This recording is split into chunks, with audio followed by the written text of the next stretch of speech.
అనుకుంటాము ప్రియ సహోదరి సహోదరా, ఎవరి బలాన్ని పట్టో కాదు, నేను అప్పు చేసి అలాగైనా కానీ అది దేవుని కృపను బట్టి, దేవుని స్తోత్రం. ఆ విశ్వాసం గొప్పదే. నా దేవుడి కార్యం చేస్తాడు. విశ్వాసం, నమ్మకం.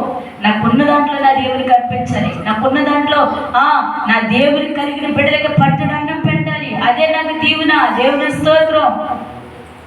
మేము ప్రతి వారం అక్కడే భోజనం చేస్తాము.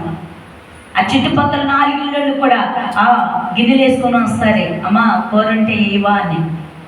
అలా అర్పించబట్టి దేవుడు ఊహించలేని భవనం ఇచ్చాడు. దేవుని స్తోత్రం. హల్లెలూయా.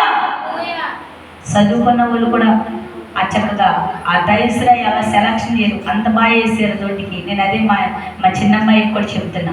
ఎందుకు ఈ మాట చెప్తున్నానో తెలుసా? దేవుడికి ఇచ్చే కొలది ఆశీర్వదించబడుదురుగా.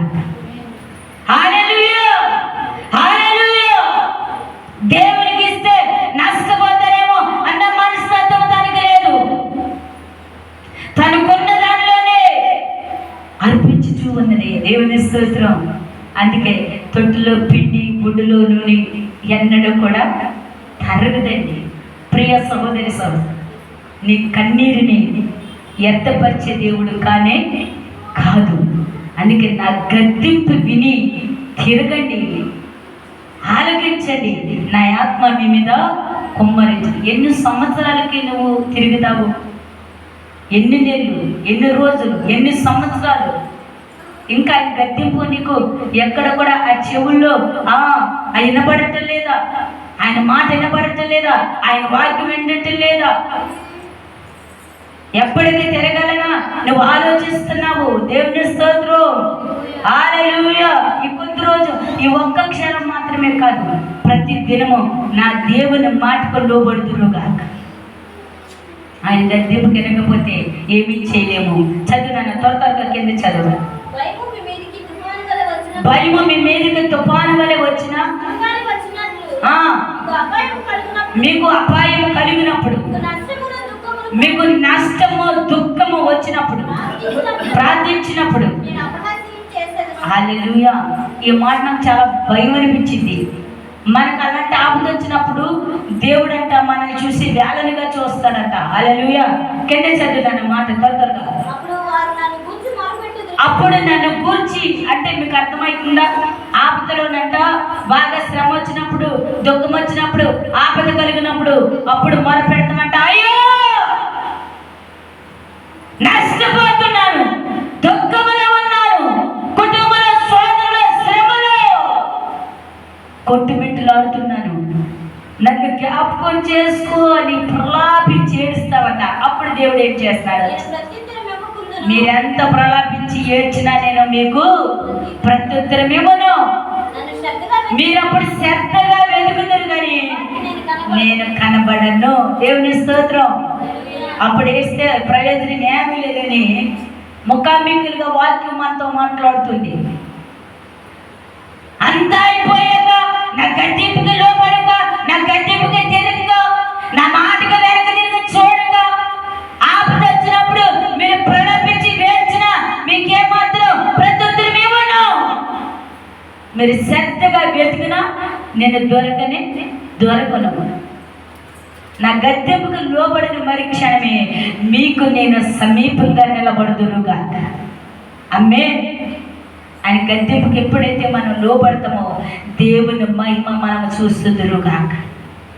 నేను ఒక్కొక్కసారి పిల్లల వయసులో సమయానికి ప్రార్థన చేయలేకపోతే నా భయం వేసింది.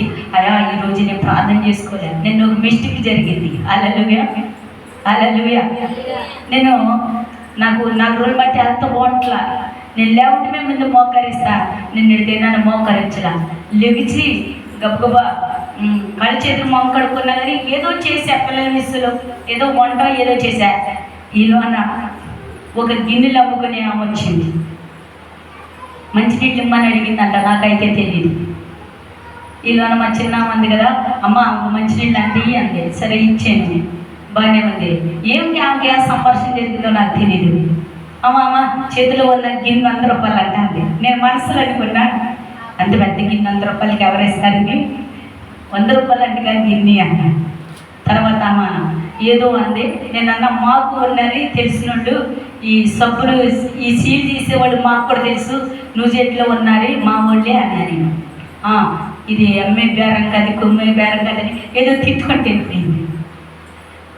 ఇంకా మా మా చిన్నమ్మాయి కోపం వచ్చేసింది. ఏమంది అంది, ఎలా పిలిచి మంచినీళ్ళు ఇస్తే మళ్ళీ అందే మంచినీళ్ళే అన్నంట. నాకైతే తెలియదు ఎలా తిని మంచినీళ్ళు ఇచ్చాను. మన మీద దౌర్జన్యం చేస్తుందని పిల్లని ఎత్తుకుని గోడ కాసేవరకు తిరుగుతుంది.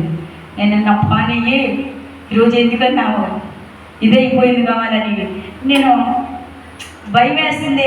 వంట చేస్తాను, మా పిల్ల అంటే నేను అస్సలు తట్టుకోలేను అంటది.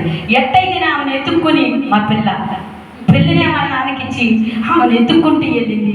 ఆమె వచ్చింది, ఆమెను ఎదుర్కొని ఏమన్నావు అంట. 2 అంగుళాల పారిపోయిందంట. దేవుని స్తోత్రం. అప్పుడు నేను మరలా ఫోన్ ఒకటి వచ్చింది. ఆ ఫోన్లో నాకు మరలా వ్యతిరేకంగా ఒక మాట వచ్చింది. ఇక ఏమి లేదు, కోపం ఏం లేదు, కానీ నాకు భయం వేసింది. గబగబ వచ్చి మోకరించి ఏం చేసి ప్రార్థన చేసేదానికి మా అయ్యగారిని పెళ్ళేది అనుకున్నాను. ఏంటి అంజనేయులు మొక్కలు చెందిన ఒకటి అన్నాను. నేను ఈరోజు సమయం దేవునికి లేవటంగానే ఇవ్వలేదు కాబట్టి కొన్ని ఉపద్రవాలు నా మీదకి వచ్చి పడి, అదే సమయం దేవునికి ఇష్టమైతే ఈ ఉపద్రవాలు వచ్చిందే కార్యము అన్నాను. దేవుని స్తోత్రం. ప్రియ సహోదరి సోదరుడా, ఎందుకే మాట అంటే మన పడక మీద లేవటంగానే మన సమయాన్ని దేవునికి అప్పచెప్పాలంట. నిజమే, నేను ఎప్పుడైనా సరే దేవునికి ప్రాధాన్యత ఇవ్వకోకుండా నా సొంత పని ఏం చేసినా నా మీద ఖచ్చితంగా ఉపద్రవం వస్తూ ఉంటుంది. ఎందుకంటే ఇది నేను గమనిస్తూ ఉంటాను. ఆయన గద్దింపుకు లోబడినప్పుడు దేవుని